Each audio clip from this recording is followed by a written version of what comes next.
ये श्री श्री विद्या क्या है? ये विद्या धाम का एक पूरा अतीत है, पूरा इतिहास है।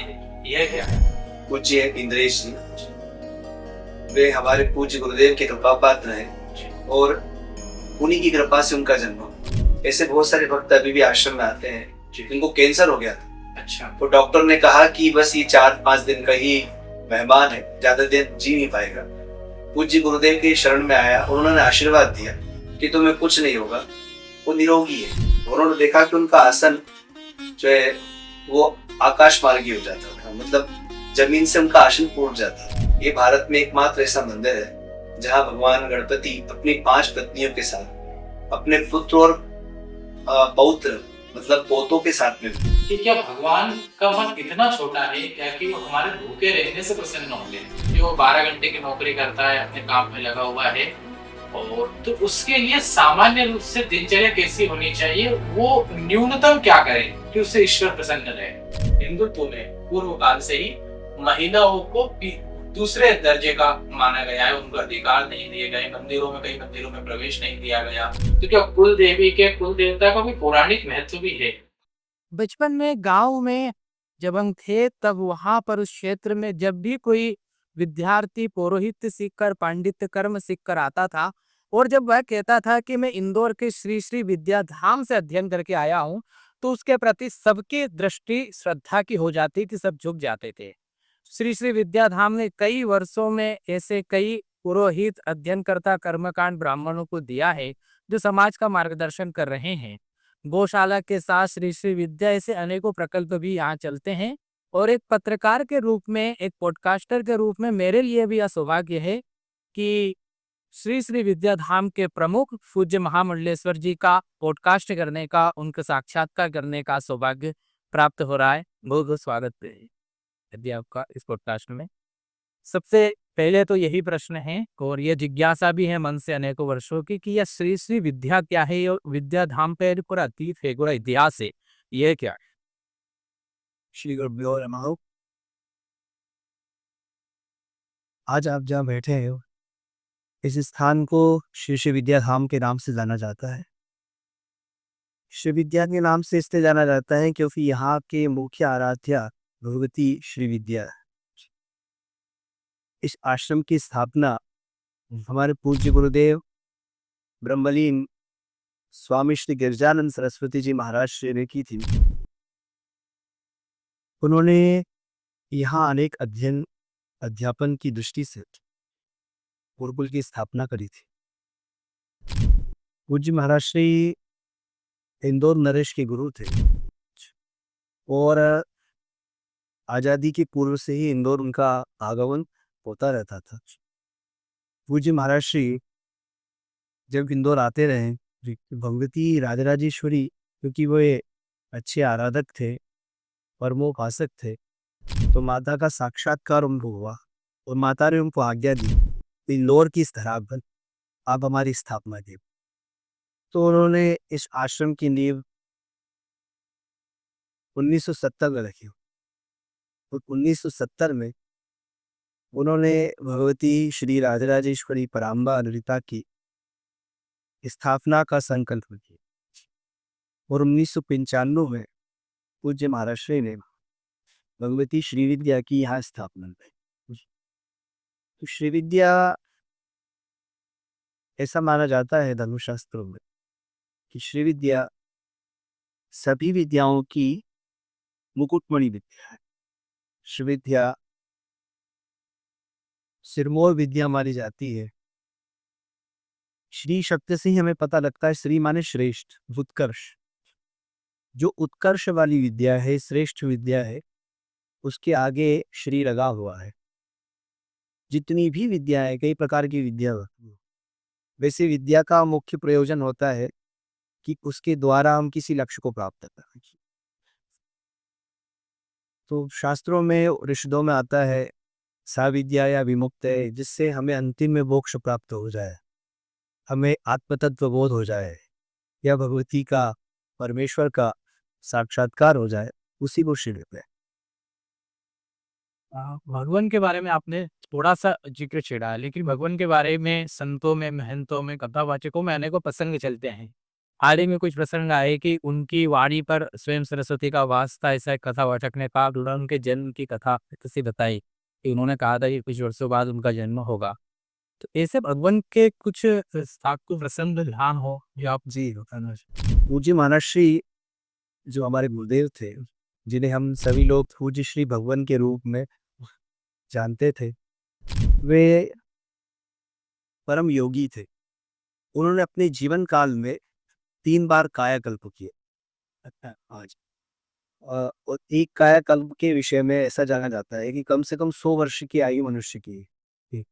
तो अगर उस दृष्टिकोण से हम देखें तो लगभग 300 वर्ष की आयु उनकी रही है।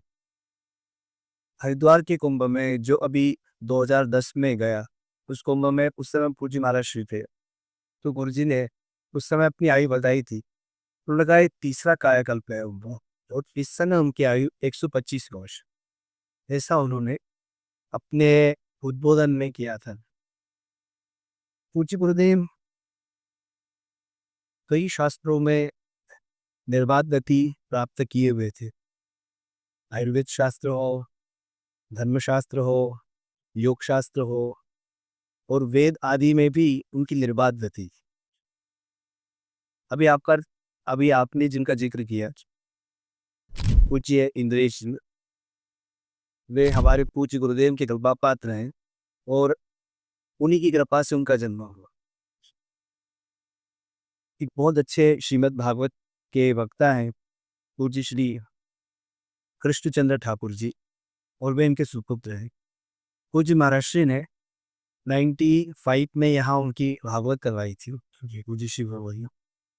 और जब उनकी यहाँ भागवत हुई तो उस समय उन्हें कन्याएं थी, पुत्र नहीं था। अच्छा, उन्हें जब दूसरी कथा के लिए आग्रह किया गया तो 98 में वो कथा की तारीख टूटी जी। तो उस समय में पूज्य गुरुदेव ने कहा कि आपको बालक होगा, और वही बालक आपका कृष्ण के रूप में यहाँ जो कृष्ण जन्मोत्सव होगा कथा के दौरान, उस समय डलिया में आपका ही बालक आए। उन्होंने कहा महर्षि हमारे तो पुत्रियां हैं, पुत्र है नहीं जी। उन्होंने कहा हमने कहा है तो ये सत्य होगा, और ऐसा ही होगा। आचार्य इंद्रेश जी को देख रहे हैं, और ऐसे उनके कई अनेक चमत्कार हुए। कारगिल के समय भी उन्होंने देश की सेवा करी। उन्होंने अपने जीवन काल में जैसे अद्भुत अद्भुत कार्य किए जो साधारण व्यक्ति नहीं कर सकता। हम लोगों ने भी उनके सानिध्य में ऐसे कई अद्भुत चमत्कार देखे। उन्होंने कुछ ऐसे असाध्य रोग थे जिनको वैद्यों ने, डॉक्टरों ने भी कह दिया कि ये ठीक नहीं हो सकता, पर उनकी कृपा से वो ठीक हुए। ऐसे बहुत सारे भक्त अभी भी आश्रम में आते हैं जिनको कैंसर हो गया था। अच्छा, तो डॉक्टर ने कहा कि बस ये 4-5 दिन का ही मेहमान है, ज़्यादा देर जी नहीं पाएगा। पूज्य गुरुदेव के शरण में आया, उन्होंने आशीर्वाद दिया कि तुम्हें कुछ नहीं होगा, वो निरोगी है। और लगभग इस घटना को 35 वर्ष हो गए। 35 वर्ष से उनके शरीर में कैंसर का एक भी गुण नहीं दिखा, और कैंसर उनको चौथी स्टेज का, मतलब चतुर्थ अवस्था में थे वो, यहाँ इलाज बिल्कुल लाया था, जहाँ डॉक्टर ने भी हाथ खड़े कर। ऐसे बहुत सारे भक्त उनके पास में आते थे जिनको डॉक्टरों ने कहा कि आप संतान आपको नहीं हो सकती, संतान का सुख आपको इस जीवन में नहीं मिल सकता जी। ज्योतिष की गणना के अनुसार भी उनके जीवन में संतान योग नहीं था। ऐसों को भी उनकी कृपा से संतान सुख प्राप्त हो। तो ऐसी अनेक लीलाएं थी। हमारे यहाँ कुछ भक्त परिवार आते हैं जी, लगभग उनकी आयु 70 वर्ष की है। ऐसे कई भक्त हैं। और जब वो 5 वर्ष के थे तब गुरुदेव की शरण में आते थे। तो बाल्यावस्था में उन्होंने गुरुदेव से कहा कि हमें छोटी कन्याएं थी। उन्होंने गुरुदेव से कहा कि हमें माता का दर्शन कर, भगवती श्री। अच्छा, वो 5 वर्ष की कन्याएं थी, उसमें लगभग 7 या 8 वर्ष के कुछ लड़के भी थे, कुछ 11 वर्ष के भी थे। तो उनको उन्होंने नवरात्रि, जो शारदीय नवरात्रि आती है, उसकी जो पंचमी होती है, पांग ललिता पंचमी, उस दिन मध्य रात्रि में भगवती का दर्शन कर, साक्षात साक्षात दर्शन। इस कलिकाल में ऐसे महापुरुष जो स्वयं तो भगवती का साक्षात दर्शन किए हुए थे, अपने अनुयायियों को भी दर्शन हुआ। और ऐसे अनेक चमत्कार उन्होंने किए। कई ऐसे लोग आते थे जो जन्मांध थे, देख नहीं पाते थे, और उनकी कृपा दृष्टि हुई, 1-2 महीने के अंतराल में ही उनको देखने का उत्साह नहीं हुआ, अच्छा देखने लग गए। जो बोल नहीं पाते थे, वो बोलने लग गए। ऐसे अनेक चरित्र थे उनके, और उन्होंने हमेशा ही प्राणी मात्र के कल्याण के लिए कार्य किया। उनका यह मानना था कि मनुष्य यदि सत्कर्म करे तो वो यहलोक और परलोक दोनों सुख में बना सकते, और सदैव सत्कर्म में ही लगे रहते थे। वे बड़े अद्भुत महापुरुष थे। वे रात्रि में अपने आसन पर बैठ करके जो ध्यान अवस्था में रहते थे, तो कई बार जो उनके परिकर होते थे उनके साथ में रहते, उन्होंने देखा कि उनका आसन जो है वो आकाश मार्गी हो जाता था, मतलब जमीन से उनका आसन टूट जाता था, ऐसी अवस्था। और ऐसा उन्होंने ही नहीं, उनके परिकरों ने ही नहीं, अभी तो कई महापुरुषों ने उनके सानिध्य में रह करके ये अनुभव किया। वो रात में कभी सोते नहीं थे, दिन में तो समाज में रहते थे, रात्रि काल में भी उनकी साधना उपासना निरंतर चलती।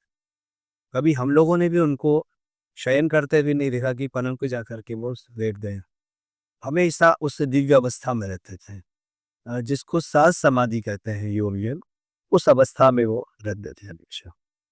आपके श्रीमुख सुन के प्रसंग सुनकर स्फुरण हो रहा है, और एक प्रसंग आपके श्रीमुख से सुना था इस सत्संग के दौरान, गौ माता से संबंधित। यहाँ पर भी गौशाला है, और गौ माता का इतना अधिक प्रेम था कि वो जैसे मनुष्य भोजन करते वैसे ही वो गौ माता आती थी। तुम उस प्रसंग को फिर से सुनना चाहते हैं, इसके लिए भी सभी दर्शक वापस सुन सके इसे।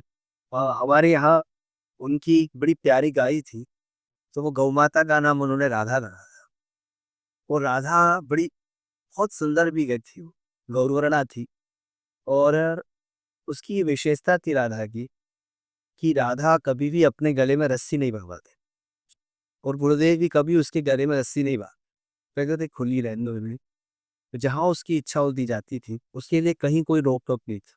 पूरे आश्रम में वो राधा कहीं भी जाए, कोई उसको रोकता नहीं। अच्छा, राधा की ये विशेषता थी कि कहीं भी वो गंदगी नहीं कर, कहीं कुछ खाती भी नहीं। और उसको जब भोग दिया जाता था कुछ, तो पूज्य गुरुदेव 2 थाली लगवाते थे, एक तो मातेश्वरी राजराजेश्वरी अम्बा की, और एक थाली राधा, जो राधा नाम की गौ थी, उनकी एक थाली रखती थी। और जो जो भोग बनता था, जो माता की थाल में जाता था, वही भोग राधा की थाल में भी जाता। और राधा नाम की जो गाय थी, वो देखती थी कि आज भोग में क्या बना है। वो जब करती थी ना भोजन, तो वो ऐसे सब मिलाती रही थी, अलग अलग दाल अलग खाती थी, चावल अलग, और सब्जी अलग, मनुष्य अलग, मनुष्य होती था। और उसको यहाँ तक अनुभव होता था कि अगर उसकी थाली में, जो माता की थाली में भोग गया है, अगर कोई भी सामग्री उसकी थाली में नहीं हो तो वो ग्रहण नहीं करते। अच्छा, हाँ, कुछ गुरुदेव आकर के उसको देखते थे कि इसकी थाली में क्या नहीं है, क्या कमी रहे, अगर वो होता था तो वो करते, और वो अपने हाथ से कराता। अच्छा, वो ऐसी दुधारू गाय थी कि जब चाहो उसका दूध निकाल, हाँ, उसका ऐसा नहीं था कि सुबह निकालेंगे शाम को निकालेंगे, आप जब चाहो, और दूध अच्छा पर्याप्त। और वो गाय की विशेषता थी कि वो रात्रि में पूज्य गुरुदेव के पास भी सोते, उनके पास ही उनका बिस्तर लगता था, और बिस्तर पे सोते, नीचे भी नहीं, जमीन पे नहीं सोते, उसके लिए अलग से गद्दा लगता, गद्दे पे बकायदा वो ठंडी में रजाई ओढ़ती थी, और सर्दियों में रजाई साथ साथ वो कुछ गर्म भी, दूध वगैरह, वो दूध भी पीती थी गर्म दूध। अच्छा, जैसे रात के लोग दूध पी के सोना वाले सब। और गर्मियों में वो चादर तो ठंडा सा होता। वो पहली गाय की याद हो। या जी, वो हमारी गौशाला की पहली गौ गाय थी, और उसी का वंश पूरा आज लगभग अपने यहाँ 800 गोधन है। 800 गोधन में पूरा ही जो अपना वंश चला है, वो राधा का ही वंश है। उसको बच्चियां बहुत हुई, फिर वो बच्चियों से उसका वंश बढ़ता चला। और अपनी गौशाला में जितना वंश है वो राधा का ही। भगवान, आपने जो गौशाला के बारे में, श्री श्री विद्या इत्यादि के बारे में बताया, लेकिन यहाँ पहली बार में भी जो आता है, जो हमेशा भी आता है, तो एक प्रश्न ये उठता है कि प्रतिमाओं से अलग प्रतिमा है। जैसे सामान्यतः मंदिरों में प्रतिमा देखते हैं, वैसी प्रतिमाओं से अलग ही, और परिक्रमा करते हुए भगवान गणपति सबसे अंत में आते हैं मंदिर के। बाकी मंदिरों में ऐसा कहा जाता है प्रथम पूज्य गणपति है। तो ये पूरा विधान क्या है, ये शास्त्रीय है, मंदिर किस तरह से बनाया गया है? अपने यहाँ जो श्री विद्या का मंदिर बना हुआ है वो आपने देखा होगा अष्टकोणीय है। उसके 8 कोने हुआ। अष्टकोण में भगवती श्री राजराजेश्वरी बराम्बा विराजमान है।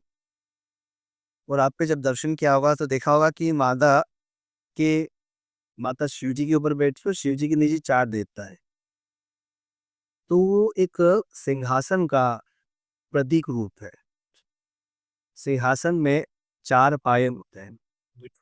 जिससे घर में पलंग होता है या जो भी होता है, चौकी होती है, तो उस पे 4 पाए रहते हैं। तो ये 4 पाए हैं। और जब कोई सिंहासन होता है तो उसके ऊपर एक चादर भी होता है। तो वो चादर के रूप में शिव जी। तो हम सबसे पहले बात करते हैं 4 पायों की। इसको हमारे यहाँ ब्रह्मा, विष्णु, रुद्र और ईश्वर के रूप में जानते हैं। तो पहले उस चौबाए में जो प्रथम पाद के रूप में विद्यमान है वो ब्रह्मा जी है। और दूसरे पाद के रूप में नारायण है।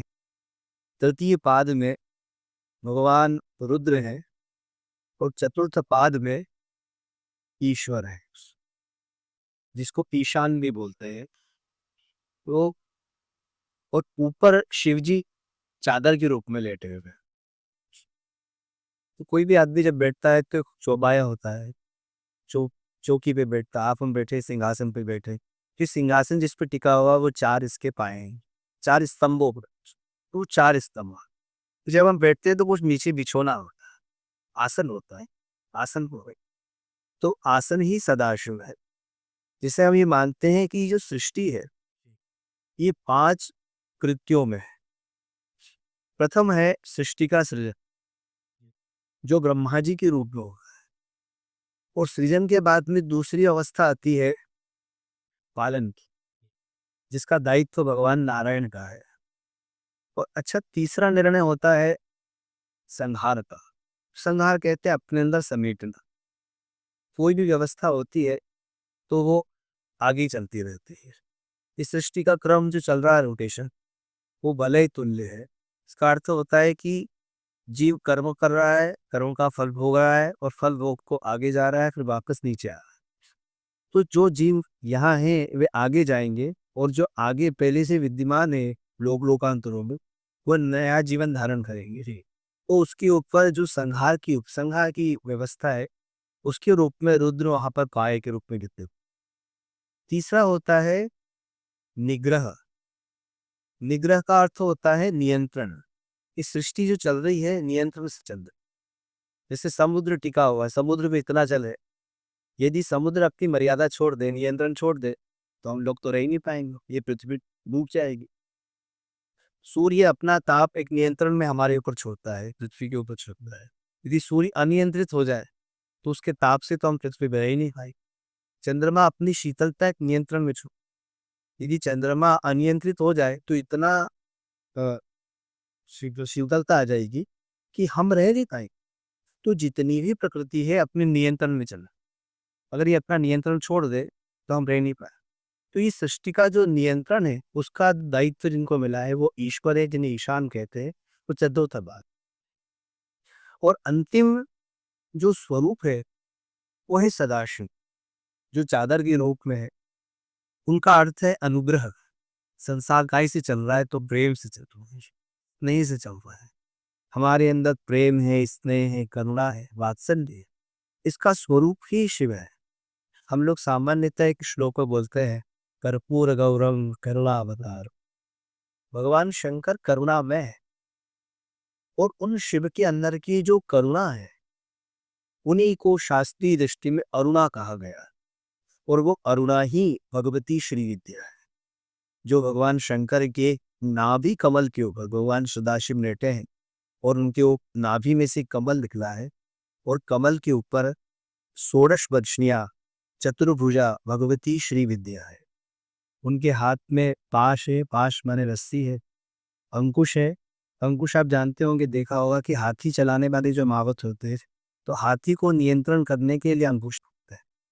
और एक हाथ में उनके गन्ने का धनुष है, धनुष होता है, तो उनके हाथ में जो धनुष है वो गन्ने का है। इसलिए इस इक्षु कहते हैं संस्कृत में गन्ने को। तो एक जगह उनके हाथ में पंचपुष्प बाण है। वो पंचपुष्प बाण हमारे 5 विषयों का प्रतिनिधित्व करता है। माता की जो 4 हाथ है उसमें जो आयुध है, पाश, अंकुश, पंचपुष्प बाण और धनुष, ये हमारे जीवन का नेतृत्व करते हैं। हमारे जीवन में जो चीजें नियंत्रित होना चाहिए ये उसको दर्शाते हैं। जैसे पास राग का नियंत्रण, हमारे जीवन में जो प्रेम है वो कैसा होना चाहिए। लोग बोलते हैं ना प्रेमांध हो गए हैं, प्रेम में कुछ सुनना नहीं चाहते। तो हम संसार में प्रेम करें तो प्रेमांध ना हो जाए, प्रेम नियंत्रण में, उसके लिए रस्सी रस्सी जैसे नियंत्रण में रखती है, ऐसा हमारा जीवन नियंत्रण में। और अंकुश, कई बार व्यक्ति क्रोध पे अपने आप पे नियंत्रण नहीं कर पाता, तो वह अंकुश उसका प्रतिनिधित्व करता है कि आप अपने जीवन में संयमी रहे, नियंत्रण रखें। और हमारे जीवन में 5 विषय होते हैं, शब्द, स्पर्श, रूप, रस और गंध, जो कि पंच महाभूतों का गुण है। आकाश का गुण शब्द है, वायु का गुण स्पर्श है, अग्नि का गुण रूप है, जल का गुण रस है और पृथ्वी का जो गुण गंध है। उन सब 5 महाभूतों के गुणों का प्रतिनिधित्व व्यक्ति के, प्राणी के, विषय का जो प्रतिनिधित्व है वो पंच बाणों के रूप में है। और ये एक महत्वपूर्ण बात है, वो है मन।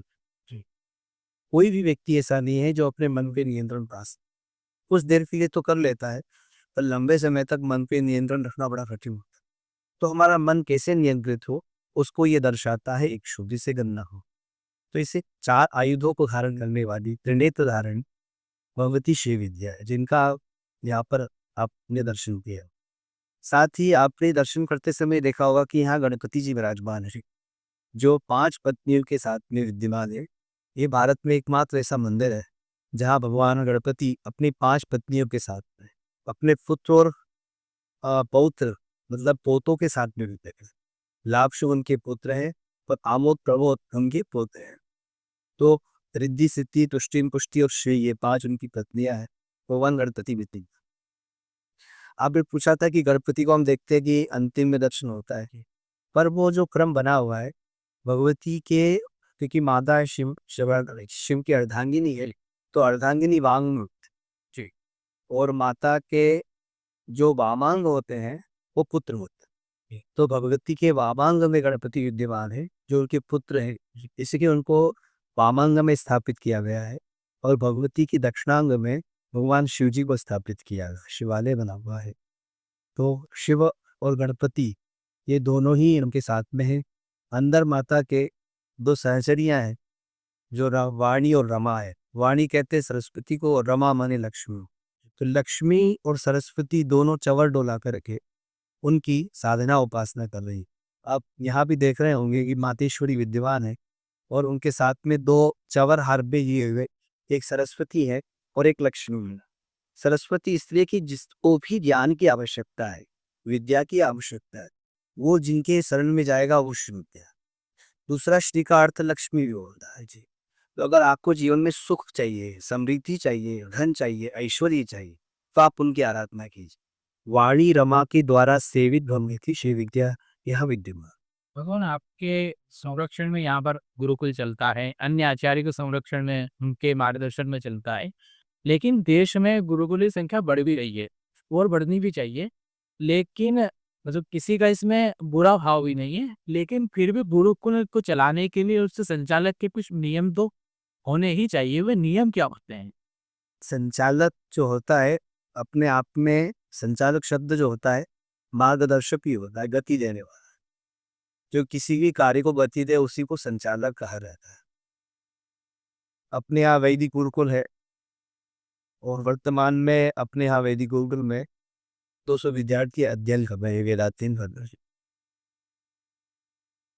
और आपने अभी कहा कि गुरुकुल पढ़ रहे हैं, बहुत अच्छा, सही में गुरुकुल पढ़ रहे हैं। और हमारी जो पुरानी व्यवस्था है अध्ययन की, वो गुरुकुल की व्यवस्था रही है।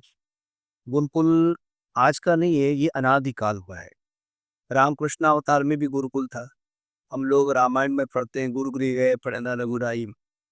तो भगवान श्री रामचंद्र भी गुरु जी के यहाँ अध्ययन करने गए थे। तो गुरुकुलों के जो नियम होते हैं वो वेदानुकूल होते हैं, क्योंकि वेद अपने आप में एक नियम है। वेद का अर्थ होता है विधान। वेद का अर्थ ही विधान होता है, जो हमें जीवन जीने का महत्व बताता है, जीवन जीने की कला सिखाता है, जीवन कैसे जीना चाहिए, हमारे जीवन में क्या होना चाहिए क्या नहीं होना चाहिए, उचित अनुचित का जो ज्ञान करवाता है उसे हम लोग वेद कहते हैं। और वेद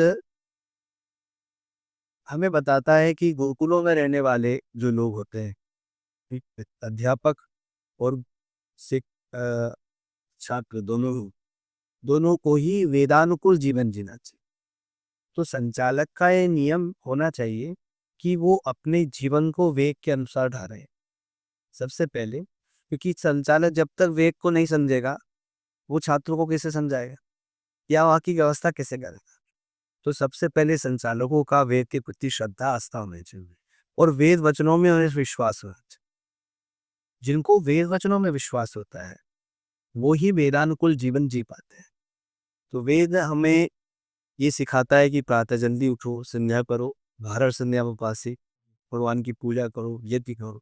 तुम जहाँ विद्यालय है, विद्यालय का जो अंग होना चाहिए वहाँ प्रतिदिन संध्या बंदन होना चाहिए। ये नियम, यही नियम कि जो भी विद्यार्थी वेदाध्ययन कर रहे हैं विद्यालयों में है, उन्हें संध्या तो करनी ही चाहिए, ये आवश्यक है। वे इसके लिए सबसे पहला अपना नियम बनाता है। दूसरी बात है, वे कहता है यज्ञ करो। तो वहाँ विद्यालयों में विद्यार्थियों के शिक्षा के लिए यज्ञशाला होनी चाहिए और उनको प्रैक्टिकली यज्ञ आदि सिखाना चाहिए। उससे विद्यार्थी सीखेगा भी और निरंतर कुछ क्रियाएं होगी, सत्कर्म होगा, तो वहाँ रहने वाले लोग भी लाभान्वित होंगे। और यज्ञ जो होता है मनुष्य को भगवान से जोड़ता है, देवताओं से जोड़ता है। तो हमारे जो देवता हैं जिन्हें हम संसार का संचालक मानते हैं, वे देवता यज्ञ के द्वारा पोषित होते हैं, क्योंकि यज्ञ ही उनको भोजन कराता है। जैसे मनुष्य का आहार साग सब्जी आदि होता है, फल होता है, अनाज होता है। पशु का आहार पत्ते आदि होता है, घास फूस होता है। तो देवता का जो आहार है वो यज्ञ के द्वारा होता है। देवता जिन्हें ग्रहण करते हैं उसके लिए कहा गया सुगंधिम पुष्टिवर्धक, सुगंध पदार्थ हो और पुष्टिवर्धक पदार्थ हो, तो उसके द्वारा देवता पुष्टित होते हैं। तो यज्ञ एक विद्यालय का नियम होना चाहिए। संचालक को अपना पूरा जीवन वेदानुकूल जीना चाहिए। वेद ने जो जो कर्म करने के लिए कहा है वो विद्यालयों में होना ही चाहिए, तभी विद्यालय एक अच्छी दिशा पर। नहीं तो वेद तभी हमारे जीवन में उतरता है जब हम प्रैक्टिकल हो। वेद का एक नियम, तो वेदानुकूल जो जीवन होता है वो महत्वपूर्ण होता है। हम लोगों ने ये शास्त्रों में पढ़ा है कि यस्य निश्वसितम वेदा, भगवान की श्वासोश्वास से वेद उत्पन्न हुआ है। और जिन प्रभु की श्वास से वेद उत्पन्न हुआ वो रामावतार में, कृष्णावतार में गुरुकुल गए वेदाध्ययन करने के लिए। स्वयं गोस्वामी जी ने लिखा कि जाकी श्वास वेद श्रुति चारी, सो प्रभु पढ़े या कौतुक भान। जिनकी श्वासों से वेद उत्पन्न हुआ वो प्रभु वेद पढ़ रहे हैं, क्या तात्पर्य है? तो प्रभु ये दर्शाना चाहते हैं, ये बताना चाहते हैं। एक बात तो ये कि जो धर्म, जो ज्ञान वेदों में था, प्रभु श्री राम ने, भगवान श्री कृष्ण ने उसको अपने चरित्र में उतार के बताया कि मनुष्य का जीवन ऐसा होना चाहिए। और दूसरी बात यह है कि वेद का जो ज्ञान है गुरु की सन्निधि से ही प्राप्त है। बिना गुरु के वो आपको वेद का ज्ञान प्राप्त नहीं होगा, आप उसकी यथार्थ को समझ नहीं पाए। और उसमें भी महत्वपूर्ण बात यह है कि हमारे यहाँ पुराने समय में श्रुति परंपरा से गुरु जी ने कहा और शिष्य से सुनो। हमारे पूज्य श्री भगवान कहते थे कि उन्होंने अपने गुरुदेव की सन्निधि में वेदाध्ययन किया। तो लगभग वो अपने गुरुजी के संग में 90 साल तक रहे, 90 वर्ष तक, क्योंकि उनकी 300 वर्ष की आयु थी, उसमें 90 वर्ष उन्होंने गुरुजी के साथ वेदाध्ययन किया। तो उस समय में लेखन दास भी कार्य होता नहीं, और गुरुजी प्राय करके भ्रमणशील रहते थे, इसलिए पूज्य श्री भगवान उनके श्री मुख से जब सुनते थे तो ऐसा लगता था कि एक घड़े का पानी दूसरे घड़े में डाल दे। उन्होंने कहा और उन्होंने सुना, श्रुति पर गुरु कह रहे हैं और शिष्य सुन रहा है, तभी जाकर के उस वेद का जो तात्पर्यार्थ है उसका वो। इसलिए गुरु परंपरा में हमारे यहाँ वेद को महत्व दिया जाता है, वेदानुकूल जीवन को महत्व दिया जाता है, और विद्यालयों में वेद के अनुसार ही उसका पूरा संपूर्ण संचालन, नियम, उसके बंधन, वो सब वेद के अनुसार ही होते हैं। इसलिए वेद के अनुसार वो अपना संपूर्ण अध्ययन अध्यापन गुरुकुल में करता है, विद्यालय में। क्योंकि सावन का महीना चल रहा है, अनेकों लोग व्रत उपवास कर रहे हैं महीने भर के लिए। वैसे भी हिंदुओं में वर्ष भर कोई ना कोई उपवास चलता ही रहता है, प्रतिदिन एकादशी है, सोमवार है, एक ही घर में अलग अलग प्रकार के उपवास करते हैं। लेकिन जो नई पीढ़ी आई है उसमें एक प्रश्न चल रहा है, उस प्रश्न का मर्म ये, मतलब अनेकों प्रश्नों का मर्म ये है कि क्या भगवान का मन इतना छोटा है क्या कि वो हमारे भूखे रहने से प्रसन्न होंगे? तो क्या सच में उपवास से कुछ होता है क्या? क्या उपवास भूखा रहना ही है? पहले तो हम इसे समझे कि उपवास का अर्थ क्या। उप माने समीप, वास माने रहना, किसी के समीप रहने को उपवास कहते हैं। समझ लीजिए आप सोमवार का व्रत करते हैं जी, सोमवार का उपवास। तो सोमवार का जो उपवास है उसका मूल उद्देश्य है कि आज पूरे दिन 24 घंटे, और 24 घंटे में कम से कम 12 घंटे तो हम भगवान शिव का चिंतन करेंगे, शिव स्मरण करेंगे, शिव नाम जप करेंगे, शिव पूजन करेंगे, शिव कथा सुनेंगे, शिव यजन करेंगे, शिवार्चन करेंगे। तो शिवाराधन में हम सब सोमवार के दिन लगे, तो वास्तविकता में देखा जाए तो वो उपवास से कि आपने पूरे 12 घंटे भगवान शिव के समीप में रह करके वास किया, उनका स्मरण किया। और रही बात व्रत की, तो व्रत जो होता है उसका मूल उद्देश्य ये था हमारे महर्षियों का कि यदि हम पशुवत हो गए, दिन भर भोजन में ही लगे रहे, क्योंकि आहार निद्रा भय मैथुन तो ये पशु में भी होता है, मनुष्य में भी अगर ये है तो मनुष्य में और पशु में क्या, हम आपस में भी कोई चीज करते तो डिफरेंट, कि ये एक जैसा नहीं है चाहिए, तो कॉपी पेस्ट हो जाएगा। जैसा पशु कर रहा है वैसा मनुष्य। आप बकरी को छोड़ दो, बकरी को अगर आपने कुछ घास खिलाई, छोड़ दिया, फिर थोड़ी देर बाद में वो घास पे मुड़ आती जी, फिर थोड़ी देर बाद घास पे मुड़ आती। तो हमारा मन बार बार विषयों में ना जाए, इसके लिए व्रत किया जाए। तो व्रत केवल भोजन के लिए नहीं है, संपूर्ण। आज हम आंखों से कुछ बुरा नहीं देखेंगे, कानों से कुछ बुरा नहीं सुनेंगे। भद्रं कर्णेभिः श्रूयाम देवा भद्रं पश्येम। हम अच्छा सुनेंगे, अच्छा बोलेंगे, और बोलने से कई प्रकार के प्रसंग पैदा होते हैं, इसलिए मौन रहा, व्रत के समय मौन रहना, कुछ मत बोलो, भगवान नाम जप। हम आज कहीं जाएंगे ही नहीं, फालतू जगह घूमते रहेंगे, इसलिए अच्छा कि आज हम तीर्थ में जाएंगे, मंदिर में जाएंगे और भगवान की परिक्रमा करें। क्योंकि उपवास का अर्थ ही होता है उस दिन प्रभु का स्मरण करो। जिनका आपने अ, व्रत लिया है, व्रत का अर्थ होता है दृढ़ता, कि आज हम ये काम दृढ़ता पूर्वक करें। व्रत माने दृढ़ता, आज हम ये काम दृढ़ता पूर्वक करेंगे और कुछ नहीं करें। तो वहां केवल भोजन ही नहीं, सभी इंद्रियों पे नियंत्रण है। उपवास का अर्थ ही नहीं था कि हम कुछ नहीं खाएंगे।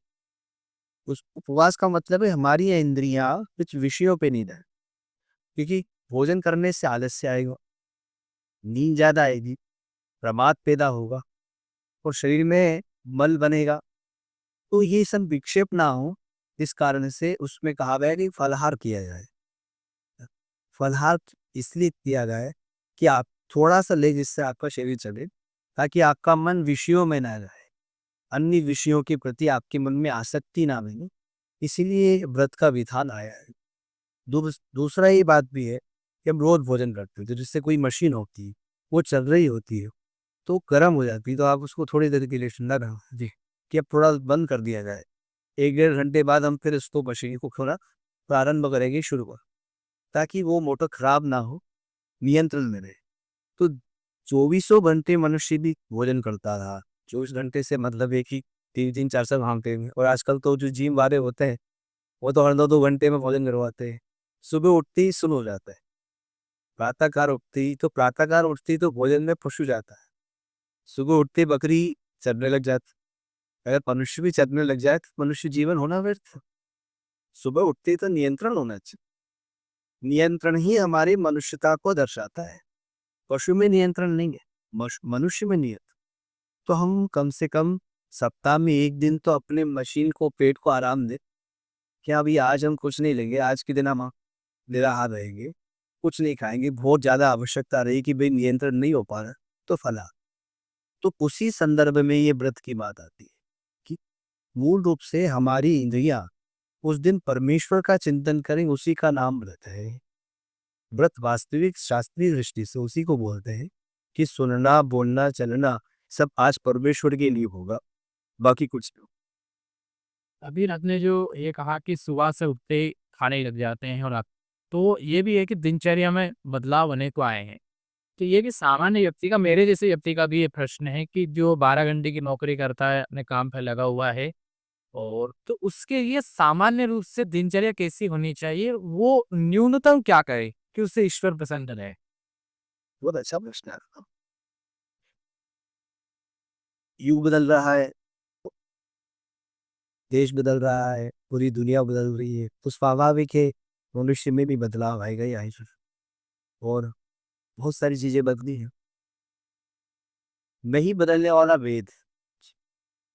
वेद सतयुग में भी वैसे ही था, त्रेता में भी वैसा ही है, और द्वापर में भी वैसे ही था, और कलिकाल में भी है। इस पे कोई नियंत्रण। और वेदानुकूल जीवन जीने वाले लोग ही बताते हैं कि कितना ही सब बदल गया हो, मानव तो वही है।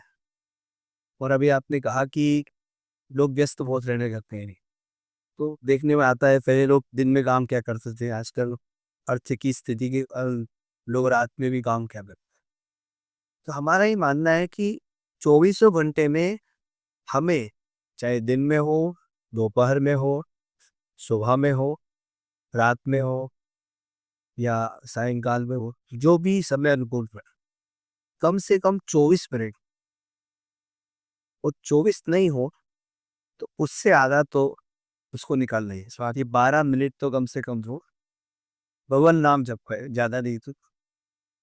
जैसे हम फोन चला रहे, तो आपको 24 घंटे फोन चलाने के लिए कम से कम उसको 1 से 1.5 घंटा तो चार्ज करना। 1 डेढ़ घंटे आपने चार्ज कर लिया तो उसका जो बैटरी का पावर है वो कम से कम 24 घंटे चलगा। वैसे ही आपके अंदर सकारात्मक चार्जिंग जो है, सकारात्मक ऊर्जा, वो भगवान के भजन से ही आई। तो उसके लिए उसको कम से कम 12 मिनट, 24 मिनट, उससे जितना अधिक हो सके 1 डेढ़ घंटा, जितना भी उसको समय मिले, तो अपनी सहूलियत के अनुसार उसको भजन करना ही चाहिए। इसमें भी एक और बात है, कई लोग बोलते हैं हमारा मन नहीं लगता। हम कई लोगों को बोलते हैं कि भजन करो, जप करो, पाठ करो, पूजा करो, तो वो लोग बोलते हैं महाराज इसमें हमारा मन नहीं लगता जी। ये हम जब करने बैठते पर मन यहाँ वहाँ डोलता। तो हमारा ही मानना है कि कोई बात नहीं, मन अपना काम कर रहा है, हम अपना काम करें। मन का काम ही है चंचलता। मछली को आप अपने घर में भी रख लोगे पर अपनी चंचलता नहीं छोड़ी, चंचलता वो छोड़ ही नहीं सकती, तो उसका स्वभाव है। पानी को आप कितना ही गर्म करो, थोड़ी देर बाद में ऊपर ठंडा हो है। पानी का जो ठंडापन है वो उसका गुण है। शीतवत के आपह, पानी का अपना गुण वो छोड़ नहीं सकता। तो मन होते ही चंचल है, वो छूटेगा नहीं। एकदम से नियंत्रण नहीं आता, मन को नियंत्रित करने के लिए अभ्यास चाहिए। और मेरा इसमें मानना है कि कि अगर आपका मन नियंत्रण नहीं भी है तब भी आप भजन मत छोड़िए। जो जप नाम जप करते हैं, पाठ करते हैं, अभिषेक करते हैं, जैसे कोई पुराना घर है और मान लीजिए कि वो 50 साल से बंद, अब 50 साल बाद आप उस घर में रहने के लिए गए। तो जैसे ही आप दरवाजा खोलते हैं उस घर में बहुत धूल होती है और आप छत झाड़ू देते हैं और उस पे लगाना शुरू करते हैं जी। झाड़ू लगाते हैं तो धूल उड़ती है, उड़ती हुई धूल को देख करके आप झाड़ू लगाना बंद नहीं करेंगे, झाड़ू लगाते रहेंगे, भाई झाड़ू लगती रहेगी, धूल तो उठती रहेगी, एक बार दो बार, रोज झाड़ू लगते लगते एक दिन वो धूल पूरी समाप्त हो जाए। वैसे ही जब आप जप करने बैठेंगे, पाठ करने बैठेंगे, भगवान का ध्यान करने बैठेंगे, तो ये मन रूपी धूल उड़ेगी, पर हमारा जो झाड़ू लगाने का कार्य नियम जो है वो नहीं छूटना चाहिए। यदि वो बना रहा तो थोड़े दिन में मन के अंदर की जो चंचलता है वो समाप्त हो जाए। मन को नियंत्रित करने के लिए उसको बांधना ही पड़ेगा। इसमें एक आपको दृष्टांत देता हूँ। एक राजा था, तो उसने अपने यहाँ एक बकरी लाई और अपने सारे लोगों से उसने कहा कि जो इस बकरी को भरपेट घास खिला देगा मैं उसको अपना आधा राज्य देते। तो लोग लग गए, सभी लोग ले गए एक एक करके, दिन भर उसको घुमाया और घास खिलाई। शाम को जब राजा के पास पे लाए तो राजा ने इसको घास दिखाई, होकर खाने लगे। दूसरा आदमी लेके गया, दिन भर उसको घास खिलाई, शाम को आया, राजा ने घास दिखाई, फिर खाने लगे। तो सब लोग परेशान हो गए। एक व्यक्ति ने कहा मैं इसको भरपेट घास खिला दूंगा, तो राजा ने कहा मैं आप भी प्रयास करिए। वो गया, दिन भर उसने बकरी को घुमाया, शाम को जब राजा के पास बकरी को लेकर के आया तो जैसे ही राजा ने इसको घास दिखाई बकरी ने खाना छोड़ दिया। राजा ने बहुत प्रयास किया पर बकरी ने उसमें मुंह नहीं डाला। तो राजा ने कहा भाई तुमने ऐसा क्या किया कि ये बकरी ने घास खाना छोड़ दिया। तो उसने कहा महाराज जब मैं बकरी को घास खिलाने ले गया तो थोड़ी देर घास खिलाने के बाद में जैसे ही मैंने इसको घास देखा ये फिर खाने लगा, फिर घास दिखाई फिर खाने लगी। तो मैंने एक डंडा ला और जैसी घास दिखाई इसने मुंह डाला तो मैंने फट से इसके मुंह पे मारा, और फिर दूसरी बार दिखाया, जैसे ही इसने मुंह डाला फिर हमने इसको, तो 3-4 डंडे खाने के बाद में ये हरी चीज देख करके डरने लगी। अब जैसे ही आप इसको घास खिलाओगे ये खाएगी, क्योंकि इसको डंडे की आदत है। तो ये जो घास है ये मन की चंचलता है और नियम ही उसका डंडा है। यदि रोज नियम आप मन पे लगाते रहे तो नियम के बंधन में पड़ा हुआ मन ये चंचलता और भी घास को थोड़े दिन बाद भी छोड़ दे। भगवान आप जो नियम के बारे में बात कर रहे हैं, लेकिन ये भी कहना है कि हम तो स्वतंत्र हो चुके हैं, तो हम अब किसी तरह के बंधन में क्यों रहें? और उसके बाद हम देख भी रहे हैं कि वो बंधनों से मुक्ति होती है तो कुछ समय बाद आत्महत्या जैसे या अन्य प्रकार के भी प्रकरण हमको सुनाई देते हैं। तो बंधन में रहना स्वीकार्य नहीं है। इस पे सबसे पहले तो संस्कारों की कमी। बच्चों का लालन पालन स्वतंत्र रूप से हो रहा है, उसके ऊपर संस्कारों का बंधन नहीं। बचपन से ही यदि बच्चे को अच्छे संस्कार दिए जाए तो वो आत्महत्या जैसी एक जो घृणित कार्य है ये कभी नहीं था, क्योंकि स्वतंत्र होने के कारण उसकी बुद्धि, उसका मन मस्तिष्क विक्षिप्त हो गया, जिससे उसका विचार भ्रमित हो जाता है और वो किसी प्रकार का डिसीजन निर्णय नहीं ले पाता है, क्योंकि उसकी बुद्धि निर्णयात्मक नहीं है। हमारा जो अंतःकरण है, हमारे अंतःकरण में 4 चीजें हैं, मन, बुद्धि, चित्त और अहंकार। और शास्त्रीय भाषा में इसे दर्पण कहा गया है। तो जब हम घर में शीशा लाते हैं तो शीशे के ऊपर यदि धूल हो ना तो आप अपने चेहरे को नहीं देख सकते।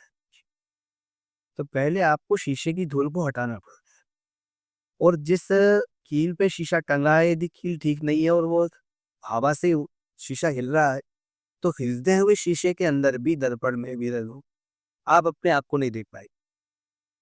आपको स्वच्छ करने के बाद भी उसको स्थिर करना पड़ता है। वैसे ही ये मन भी कई प्रकार के हमारे कई पूर्वजन्म के पाप आदि हुए हैं, उसके चलते ये दूषित हो चुका है। तो इसमें प्रकाश नहीं पड़ता। नियंत्रण संस्कार वो इसके ऊपर की धूल उठाता है। संस्कार का अर्थ होता है किसी भी बर्तन को अपने उपयोग में ला। जैसे कोई बर्तन है और वो बर्तन यदि गंदा है तो आप उसको साफ करें। जब वो साफ हो जाएगा तो साफ सुथरे बर्तन में आप भोजन कर पाएंगे, कोई सामग्री रख पाएंगे। यदि बर्तन गंदा होगा तो आप ना तो उसको भोजन कर पाएंगे ना कोई सामग्री रख पाएंगे। तो यदि मन दूषित है, अंतःकरण दूषित है, तो उसमें विचार नहीं ठहर। वो कब ठहरेगा? जब वो संस्कार से परिष्कृत हो। संस्कारों के द्वारा ही मनुष्य नियम बंधन के द्वारा ही शुद्ध होगा और उसमें विचार ठहरता है, बुद्धि स्थिर होती है और निर्णयात्मक शक्ति उसकी जागृत। बुद्धि के ठहराव के लिए संस्कारों का होना बहुत आवश्यक।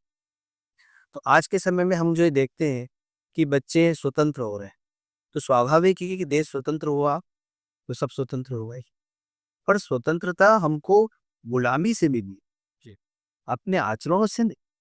आचरणों में हमारे नियंत्रण होना ही चाहिए। आज देश चल रहा है संविधान के आधार पर, तो संविधान का बंधन है। कोई भी राजा अपना राज्य कब करता है? जब उसके ऊपर कोई नियम होता है। अगर नियम नहीं होगा तो उस राज्य में अराजकता फैल जाएगी। लोग अपनी मनोमानी इच्छाओं के अनुसार चले, जिससे कभी भी राज्य का विकास नहीं होगा, प्रजा का विकास नहीं होगा और राजा किसी भी प्रकार से राजा प्रजा को सुख नहीं पहुंचाता। आज हम घर भी चलाते हैं तो एक नियम में चलाते हैं कि भाई ये साल महीने का इतना खर्च होगा और इस प्रकार से घर चलेगा। तो जैसे राज्य को चलाने के लिए, देश को चलाने के लिए, विश्व को चलाने के लिए, यहाँ तक कि घर को चलाने के लिए भी एक नियम होता है, उसी प्रकार मनुष्य जीवन को चलाने के लिए भी हमें नियम चाहिए, एक संयम चाहिए। अगर हम भोजन कर रहे हैं तो नियमित भोजन करेंगे और मिताहारी होंगे तो हम स्वस्थ रहेंगे। तो इसीलिए हम भोजन करते हैं, क्या ग्रहण करना चाहिए क्या नहीं करना चाहिए उस पर हम विचार करते हैं, ताकि हमारे शरीर के लिए ठीक रहेगा, इससे हमको फायदा हो। और अगर अनियंत्रित हो जाए, हम कभी भी खाए कुछ भी खाए तो वो हमारे शरीर को हानि पहुंचाए। तो कहीं भी जहाँ भी नियम नहीं होते आप देखेंगे वहां सुख नहीं है, और जहाँ भी नियम होता है वहाँ सुख होता है। वे नियम तो जीवन में होना चाहिए, शरीर भी नियम से चल रहा है। अगर मन पे, बुद्धि पे, चित्त पे, अहंकार पे हमारा नियंत्रण नहीं है, हम नियमबद्ध नहीं है, तो हम सुख को प्राप्त नहीं कर सकते। आज युवाओं में ये चीज देखने में आती है कि वे बहुत जल्दी नर्वस हो जाते हैं। उसका कारण है कि उनमें नियंत्रण की शक्ति नहीं है, निर्णय की शक्ति नहीं है, वो डिसीजन नहीं ले पाते।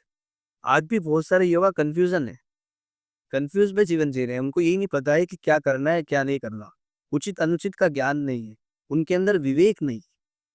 और विवेक के लिए सत्संग भी नहीं, संग भी चाहिए।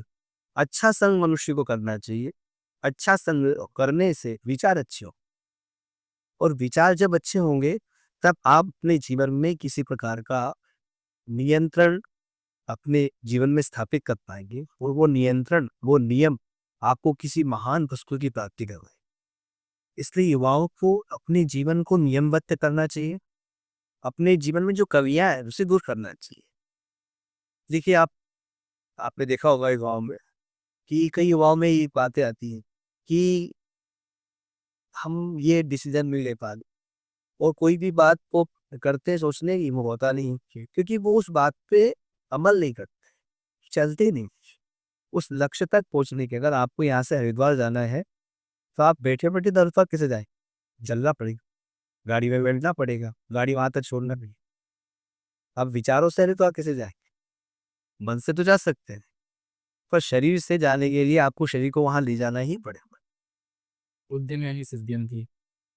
बिना लक्ष्य को निर्धारित किए आप जीवन भी नहीं जी सकते। तो एक तो आपके जीवन में लक्ष्य हो, और लक्ष्य को प्राप्त करने के लिए नियम, वहां तक कैसे पहुंचेंगे, और उस रास्ते पे आप चले हो तो आप स्वाभाविक ही अपने लक्ष्य तक पहुंच सकते। ये युवाओं में अब होना बहुत आवश्यक है और उसके लिए संस्कारों की आवश्यक है। और संस्कारों के लिए विद्यालयों में जो शिक्षा हो रही है उस पर सुधार की आवश्यक है। वहाँ विद्यालयों में एक पाठ्यक्रम ऐसा होना चाहिए जो नैतिक शिक्षा से युक्त हो और वो नैतिक शिक्षा उसके चरित्र में हो, केवल श्रवण में नहीं। हम विद्यालयों में जाते हैं तो सुन लेते हैं कि ये कहानी है तो इस कहानी का ये सारांश है, पर उसको जीवन में नहीं होता। हमने अभी आपको राम कृष्ण का चरित्र बताया, तो भगवान श्री राम ने जो वेदों में धर्मशास्त्रों में था अपने जीवन में उतारा। प्रातः काल उठ के रघुनाथा, माता पिता गुरु ना वही माथा।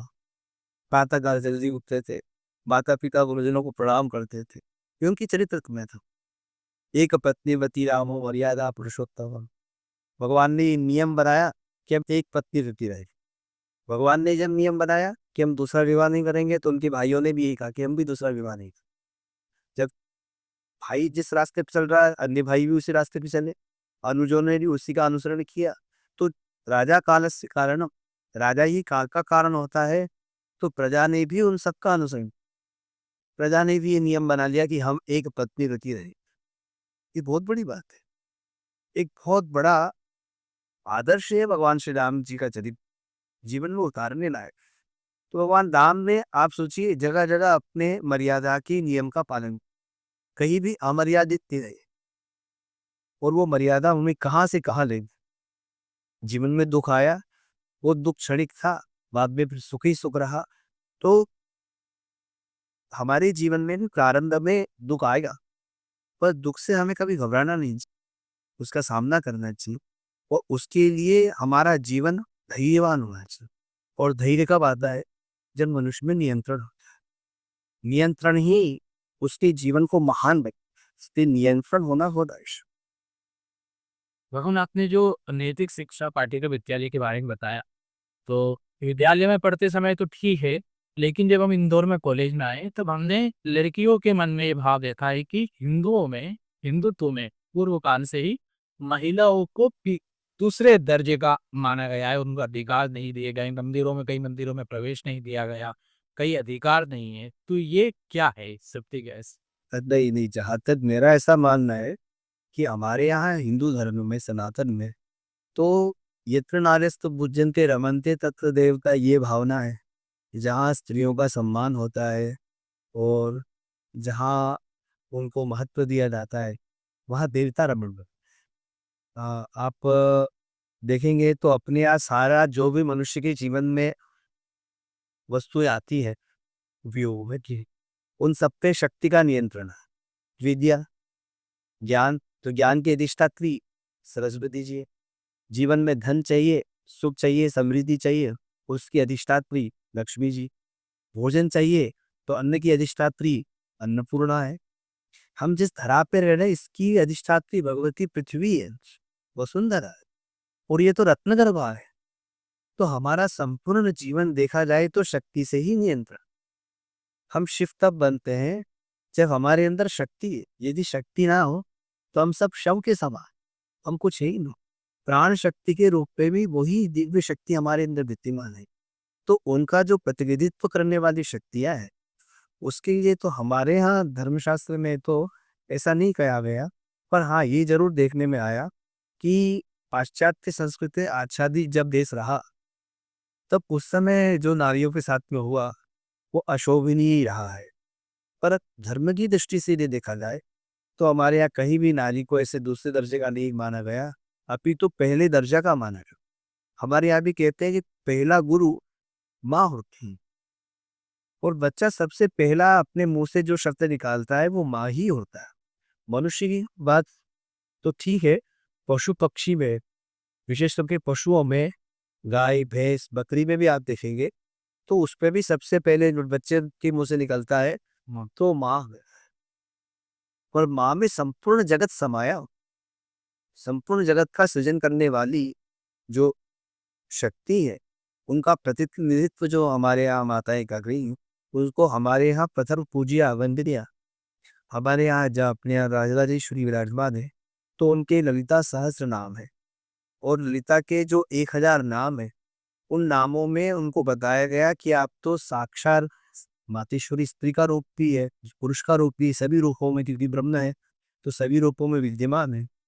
पर स्त्रियां जो सुहासिनी है, तो सुहासिनी के रूप में जो विद्यमान है, कन्या के रूप में जो विद्यमान है, वृद्ध माता के रूप में जो विद्यमान है, प्रथम पूजा की वो मानी गई है, क्योंकि प्रथम पूजा होनी चाहिए। हमारे यहाँ तो नवरात्रि आदि में भी सौभाग्यवती पूजा है, कन्या पूजा है, वृद्ध माता पूजा है। आप देखेंगे कि जब विवाह भी होता है तो उस समय भी माता पूजन का विधान हमारे यहाँ धर्मशास्त्र में आया है। यहाँ तक कि 16 जो वृद्ध माताएं हैं, गौरी, पद्मा, सची आदि, उनका भी हमारे यहाँ हर कार्यों में सर्वप्रथम पूजन होता है।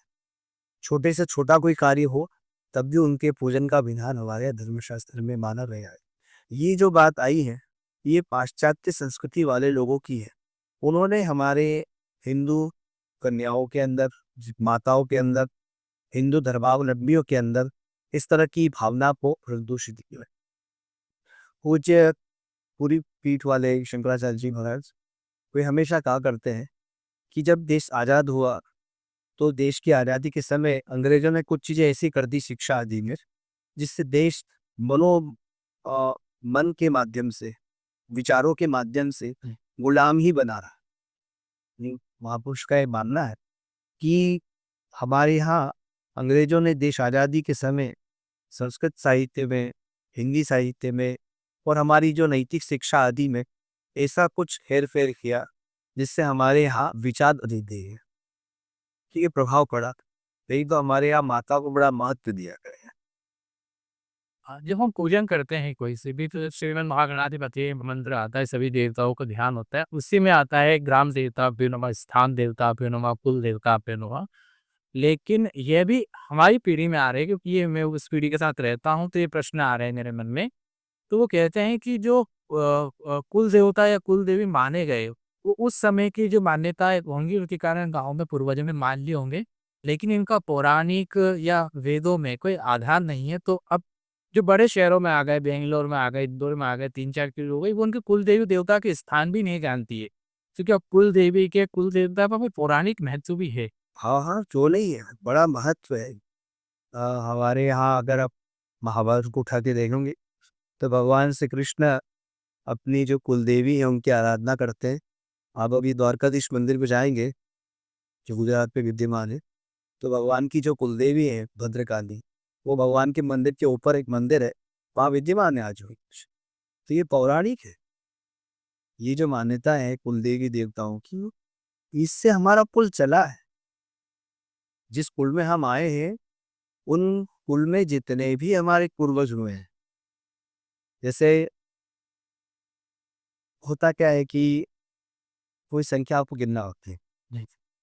तो जब आप कुछ लिखते हैं राम प्रसाद मिश्रा, और ये नाम आपको मान लीजिए कि 1000 बार लिखना हो, तो आप पीछे उसको करते हैं रोबा, वो डिक्टो कर लेते हैं, वो नीचे जैसा ऊपर वैसा नीचे, जैसा ऊपर वैसा नीचे।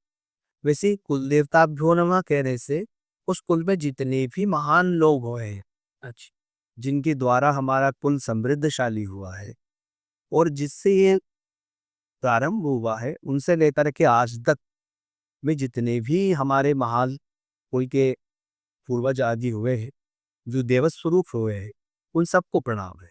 कुल देवता भ्यो नमः कहा जाता है। तो उस कुल में जितने भी हो, क्योंकि ऐसे महान पुरुष हुए कि उन महान पुरुषों के कुल में जन्म लेने का अवसर हमें मिला, मनुष्य जीवन को सार्थक करने का अवसर हमें मिला। आज हम अपने जीवन में कुछ प्राप्त कर पा रहे हैं, कुछ महान बन पा रहे हैं, तो ये पूर्वजों की देन है। तो इसलिए उन महापुरुषों को नमस्कार किया गया है कि आज हम अपने जीवन में सुख अनुभव कर पा रहे हैं, तो ये उन महापुरुषों की देन है। उस रूप में हम उनको प्रणाम करते हैं। भावना मूल रूप से कुल देवता की इसलिए की गई है कि उस कुल में आप उत्पन्न हुए, उन्होंने अच्छे कार्य किए, आप भी अपने जीवन में उनसे अच्छी शिक्षा लेकर के अपने जीवन को और महान बना सके, इसलिए उनको नमन वंदन किया जाए। उसका मुख्य उद्देश्य, मुख्य भावना ये है। और उस कुल देवता का तो उल्लेख हमारे यहाँ वेदों में, आत्मन कुल देवताये नमः करके जो षोडश मातृकाएं होती है, उनमें कुलदेवी का पूजन होता है। कुलदेवी देवता का पूजन इसलिए होता है और आप बद्रीनाथ चले जाइए, आप केदारनाथ चले जाइए, तो आपके कितने पूर्वज वहाँ आए, उन्होंने दर्शन किया। और बद्रीनाथ आज भी जाना बड़ा कठिन होता है, केदार आज भी जाना बड़ा कठिन होता है। तो हमारे पूर्वज जो आज से 100 वर्ष पहले, 200 वर्ष पहले, और भगवान बद्रीनाथ जी तो सतयुग से हैं, तो तब से हमारे जो पूर्वज जाते रहे, कैसी-कैसी विषम परिस्थितियों में वो बद्रीनाथ गए, और उन्होंने हमारे कुल की वृद्धि के लिए क्या-क्या मान्यताएँ रखी, क्या-क्या कर्म किए, कौन-कौन पहुँचा, उनका पूरा लेखा-जोखा है। आप जब उनके पास पे जाते हो तो वो पंडा आपको पूरा पढ़ के बताता है कि आपके दादाजी आए थे, उनके दादाजी आए थे, उनके दादाजी आए थे, उनके दादाजी आए थे। तो ये मान्यता आज की नहीं है, ये अनादिकाल से चली आ रही है। भगवान श्री राम जी भी अपने कुल देवी देवता का पूजन करते थे, भगवान श्री कृष्ण ने भी अपने कुल देवी देवताओं का पूजन किया, और उनके पीछे भी जितने भी महान पुरुष हुए, उन्होंने अपने कुल देवी देवताओं का और ग्राम्य देवता का तो पूजन होता ही है। स्थान प्रधानता महत्वपूर्ण होती है। हमारे यहाँ शास्त्र में एक वचन है, स्थान प्रधानम। कोई भी किसी स्थान पे है, आज हम भारत देश में रह रहे हैं, तो भारत देश के जो प्रधानमंत्री है, जो राष्ट्रपति है, उस स्थान के महत्वपूर्ण पदों पे बैठे हैं, इसलिए हमारे भी सम्माननीय वंदनीय है। अगर हम किसी और राष्ट्र में रहते हैं, तो वहाँ उस राष्ट्र का जो भी अधिपति होगा, सम्माननीय पद पे विराजमान होगा, हम उसका सम्मान ही करें, और पूरा राज्य उसका सम्मान करता है। तो जिस गांव के जो महत्वपूर्ण देवता होते हैं, तो पूरा गांव उन देवता की पूजा करता है। हमारे यहाँ तो स्थान देवता के साथ साथ ग्राम्य देवता, मार्ग देवता का पूजन भी होता है, कि मार्ग में भी कोई अच्छा व्यक्ति आपको मिले, तो हमारा दायित्व है, हमारी सनातन संस्कृति कहती है कि हम उसका सम्मान करें, वंदन करें। क्योंकि हम लोग तो वो हैं जो वृक्ष में भी देवता को मानते हैं, वृक्ष में भी भगवान को मानते हैं, पशु में भी भगवान को मानते हैं, हम तो नदी में भी भगवान को मानते हैं। हम ये नहीं मानते कि मनुष्य में भगवान, क्योंकि हमारी संदृष्टि है, और संदृष्टि होने से हम सब में ईश्वर का दर्शन करते हैं, हम सब में परमेश्वर को मानते हैं। इसलिए जिस कुल में आज हम आए, आज उस कुल में महान जीवन जी रहे हैं, समृद्धमय जीवन जी रहे हैं, यशमय जीवन जी रहे हैं, तो उसके पीछे हमारे वो पूर्वज हैं, हमारे कुल के जो देवता हैं, उस कुल में उत्पन्न हुए महान विभूतियां हैं, इसलिए उन सबको हम नमस्कार। और ये मान्यता शास्त्रीय मान्यता ही है, इसको माना गया है, और उसको मानना ही चाहिए। आप सोचिए, मनुष्य का जब जन्म होता है, तो जब जीव आता है वर्षा की बूंदों में, तो उसको तो सभी लोग ग्रहण करते हैं। वो अन्न में जाता है तो मनुष्य भी खा रहा है, पशु पक्षी भी खा रहे हैं। अगर हम मनुष्य के शरीर में ना जाकर के किसी पशु पक्षी के शरीर में जाते और वहां हमारा जन्म होता, तो हम कहाँ अपने कुल को पवित्र कर पाते, अपने जीवन को महान कर पाते, अपनी इच्छाओं को पूरा कर पाते। आज हम मनुष्य जीवन में आए, और इस संसार में भी आने के जो हमारे माता पिता माध्यम बने, जिनके माध्यम से हमें ये शरीर मिला, और इस शरीर में आकर के हम सुख का और शांति का, आनंद का, समृद्धि का, यश का अनुभव कर पा रहे हैं, तो इन महान विभूतियों की तो देन है। ये कुम्हार मिट्टी को अच्छी आकृति देता है, सुंदर बन जाती है, तो पूजनीय वंदनीय हो जाती है। ये तो मिट्टी तो पड़ी हुई थी, तो कुम्हार की देन है कि उसने उस कुम्हार में उसको एक आकृति दी। तो हमारे पूर्वजों ने, माता पिता ने हमको ये अवसर दिया कि हम अपने जीवन में कुछ अच्छा कर सके, और उपकार कर सके, तो ये बहुत बड़ी बात है।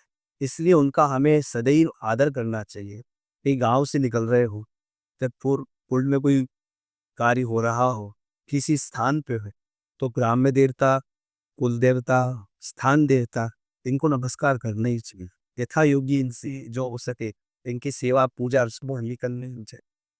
भगवान, आपने जो ग्राम देवता, स्थान देवता, कुल देवता के बारे में बताया और कहा कि हमारे पूर्वज के कारण ये सारी परंपरा रहती है, कुल परंपरा रहती है। लेकिन ये प्रश्न है ही कि क्या पुनर्जन्म भी होता है, पूर्वज भी होते हैं, क्या पूर्वज भी देव रूप में जाते हैं? और ये इस जन्म के पाप या पिछले जन्म के पाप जो होते हैं या पुण्य होते हैं, उनका इस जन्म में भी प्रभाव होता है, लेकिन इसमें बड़ा संशय है अभी भी। जी जी, पूर्व जन्म तो हमारे यहाँ है ही।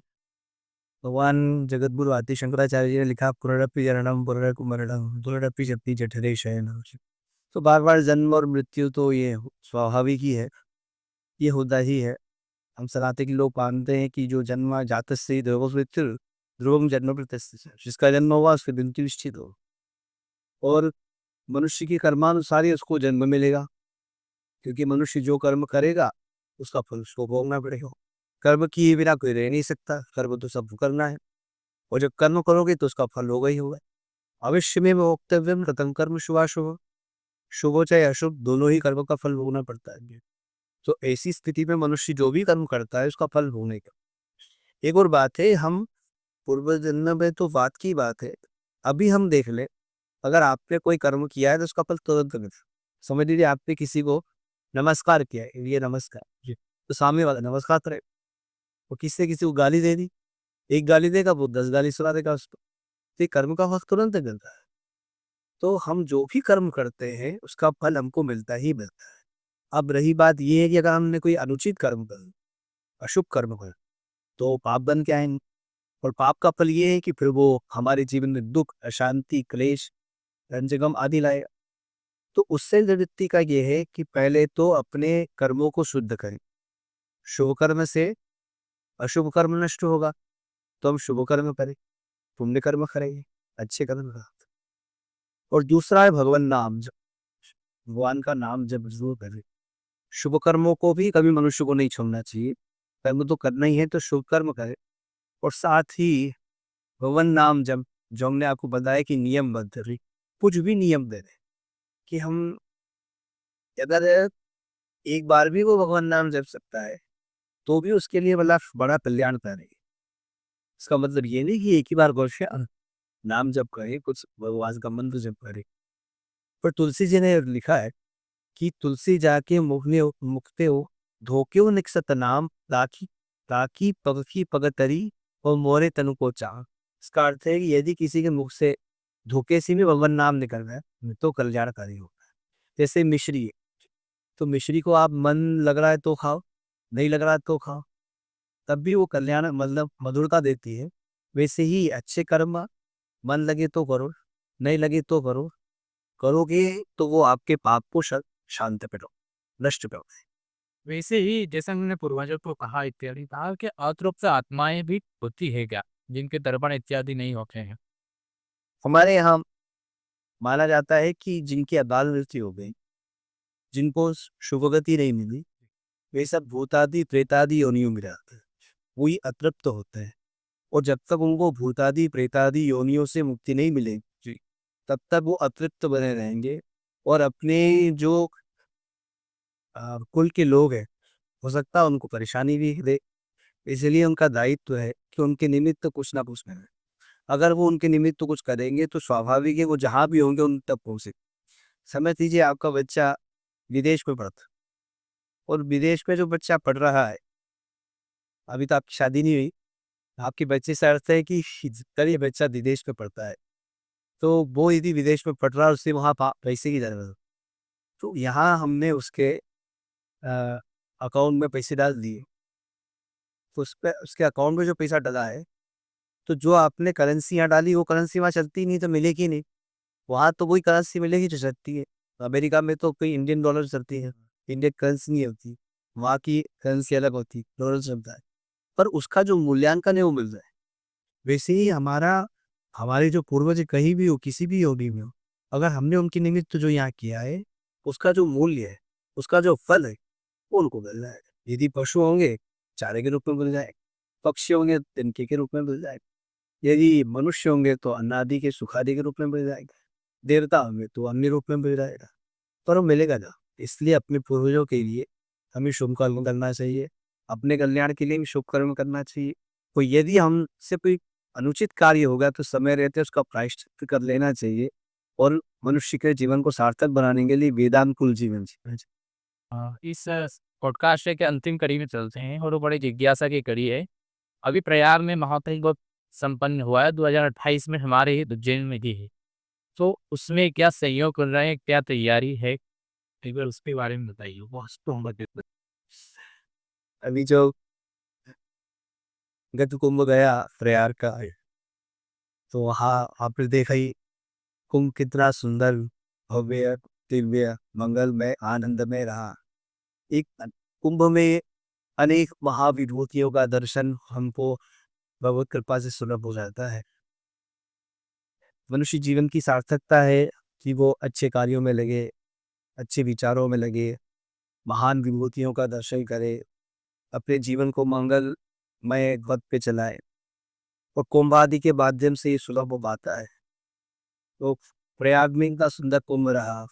और कुंभ के समय में जो गुफाओं में रहते हैं, जंगलों में रहते हैं, कंदराओं में रहते हैं, जो ऐसे स्थान निर्जन स्थानों में रहते हैं जहाँ मनुष्य की पहुंच अभी नहीं है, हिंसक जीवों के बीच में रहते हैं, बर्फ के जंगलों में रहते हैं, तो ऐसे स्थानों में रहने वाले जो साधक है, संत है, महापुरुष है, वे कुंभ में पधारते हैं और अपने दर्शन से, अपनी वाणी से, अपने शुभ कर्मों के द्वारा मनुष्य को एक अच्छा संदेश देते हैं। मनुष्य कल्याण के रास्ते पे चलता है, उन संदेशों को जीवन में उतार करके, और वे परोपकार में सदैव लगे रहते हैं। और अभी अवंतिका उज्जैन में कुंभ की तैयारी चल रही है।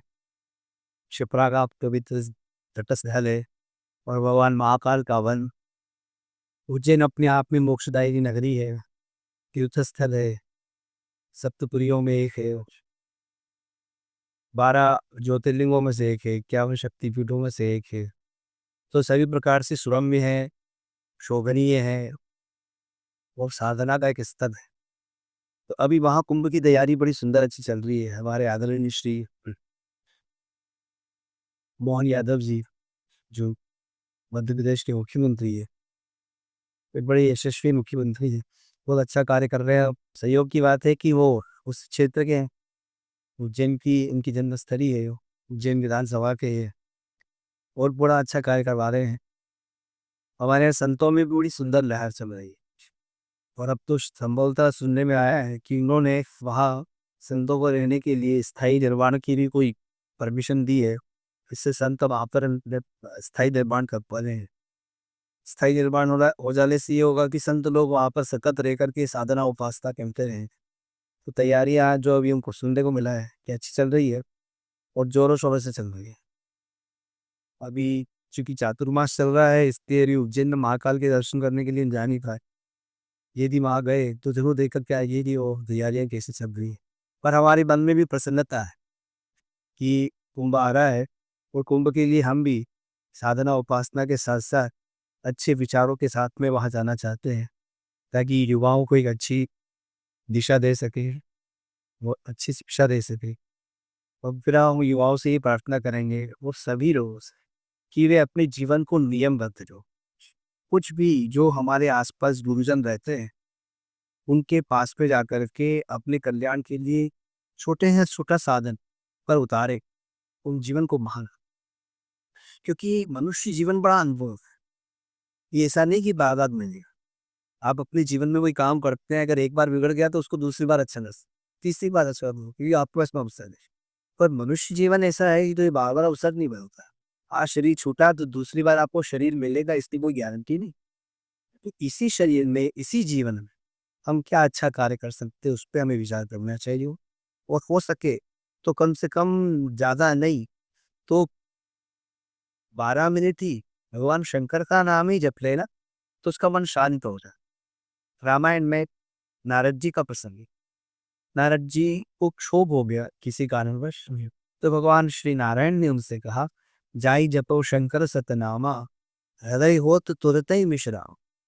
जैसे ही आप भगवान शिव का नाम जप करेंगे नारद, आपका मन शांत हो रहा है। तो ये भगवत वाणी है।